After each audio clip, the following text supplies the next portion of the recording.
माननीय राज्य निवडणूक आयोग महाराष्ट्र राज्य मुंबई यांच्याकडील 4 नोव्हेंबर 2025 रोजीच्या आदेशान्वये कराड नगरपरिषद सार्वत्रिक निवडणूक 2025चा कार्यक्रम जाहीर झालेला आहे। या कार्यक्रमानुसार निवडणूक निर्णय अधिकारी म्हणून आज आपणा सर्वांना बोलवलेलं आहे। आपल्या सर्वांचं स्वागत। या कराड नगरपरिषद सार्वत्रिक निवडणुकीकामी एकूण 31 सदस्यांना इथून निवडून द्यायचं आहे। एकूण मतदान केंद्र 74 आहेत। त्याचबरोबर उमेदवारांसाठी खर्चाची मर्यादा ब वर्ग नगरपरिषद असल्यामुळे थेट नगराध्यक्ष यांना 11,25,000 आहे आणि सदस्यांना 3,50,000 इतके आहे। निवडणूक निर्णय अधिकारी यांचं कार्यालय स्वर्गीय यशवंतराव चव्हाण बहुउद्देशीय सभागृह शनिवारपेठ कराड इथे आहे। माननीय राज्य निवडणूक आयोगाने दिलेल्या आदेशाप्रमाणे नामनिर्देशन पत्र भरण्याचा कालावधी आहे तो 10 नोव्हेंबर ते 17 नोव्हेंबर 2025। 18 नोव्हेंबर 2025 रोजी नामनिर्देशन पत्राची छाननी होईल। अपील नसलेल्या ठिकाणी नामनिर्देशन पत्र माघारीची अंतिम मुदत 21 नोव्हेंबर 2025। अपील असलेल्या ठिकाणी नामनिर्देशन पत्र माघारीची अंतिम मुदत 25 नोव्हेंबर 2025। मतदानाचा दिवस 2 डिसेंबर 2025 सकाळी 7:30 ते सायंकाळी 5:30 आणि मतमोजणी 3 डिसेंबर 2025 सकाळी 10 वाजल्यापासून आहे। या निवडणुका निर्भय आणि पारदर्शी वातावरणात पार पाडण्याकामी आम्ही भरारी पथकाची स्थापना केलेली आहे।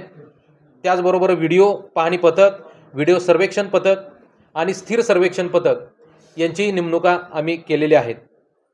याचबरोबर विविध परवानग्या देण्याकामी एक खिडकी कक्ष हा स्थापन करण्यात आलेला आहे। सर्व उमेदवारांना त्यांनी एक खिडकी कक्षामध्ये अर्ज करून त्यांना तात्काळ विविध परवाने हे देण्याची सोय इथं केलेली आहे। याचबरोबर राज्य निवडणूक आयोगाने मतदार यादीच्या संदर्भात जे निर्देश दिलेले आहेत त्या निर्देशाप्रमाणे कराड नगरपरिषद सार्वत्रिक निवडणुकीकामी एकूण मतदार संख्या 69,836 आहे।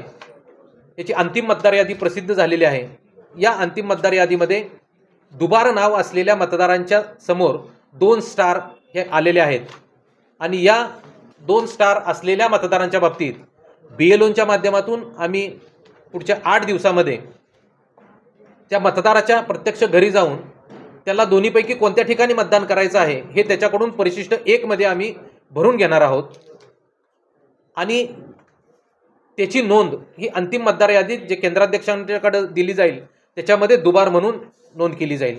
समजा एखाद्या मतदाराने त्याचा रिस्पॉन्स हा कळवलेला नसेल तर आम्ही दोन्ही ठिकाणी त्याची दुबार नोंद म्हणून नोंद घेऊ। ज्या ठिकाणी तो मतदार हा मतदानासाठी जाईल त्यावेळेस परिशिष्ट 2 हे त्याच्याकडून शपथपत्रेवर भरून घेऊ। त्यांचे निवडणूक आयोगाने घालून दिलेले ओळखीचे 1 ते 12 पुरावे यापैकी एक पुरावा मूळ दाखवून केंद्राध्यक्ष हे त्यांना मतदान करून देतील आणि ते परिशिष्ट 2 ची वेगळी नोंद हे केंद्राध्यक्ष निवडणूक निर्णय अधिकारी कार्यालयात करतील। आवश्यक असलेलं मनुष्यबळ हेही पुरेसं आहे। माझं सर्व मतदारांना आव्हान आहे की सदरची निवडणूक प्रक्रिया ही शांततेत, सुरळीत, पारदर्शक, निर्भय आणि मुक्त वातावरणात पार पाडण्याकामी निवडणूक कार्यालय हे सज्ज आहे। धन्यवाद।